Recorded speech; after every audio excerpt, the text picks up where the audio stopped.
Chicken samosa செஞ்சு சாப்பிடணும் போல இருந்தது. எப்ப பார்த்தாலும் சாப்பாடு சாப்பாடு.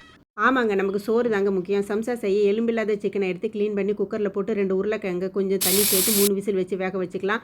அடுத்து தேவையான மைதா எடுத்து கூடவே கொஞ்சம் உப்பு சேர்த்து கொஞ்சம் தண்ணி சேர்த்து மாவை பிசைஞ்சு வச்சுக்கலாம். அடுத்து ஒரு பேனை ஹீட் பண்ணிவிட்டு ஆயில் விட்டு தாளிப்புக்கு கொஞ்சம் பெருஞ்சீரகம் சேர்த்து கட் பண்ணி வச்சிருக்கிற வெங்காயம், பச்சை மிளகாய், கேரட் சேர்த்து கூடவே ஒரு ஸ்பூன் இஞ்சி பூண்டு பேஸ்ட்டு சேர்த்து வதக்கி விட்டு வேக வச்ச சிக்கனை வந்து நல்லா பிச்சு போட்டு உருளைக்கிழங்கு நல்லா மசிச்சு போட்டு கூடவே கொஞ்சம் மஞ்சள் தூள், தனியாத்தூள், கரம் மசாலா தூள், தனி மிளகாய் தூள், தேவையான உப்பு சேர்த்து 5 நிமிஷம் நல்லா வதக்கி விட்டுட்டு லாஸ்ட்டாக இதில் வந்து கருவேப்பிலையும் கொத்தமல்லியும் சேர்த்து கிளறி விட்டால் ஸ்டஃபிங் ரெடி.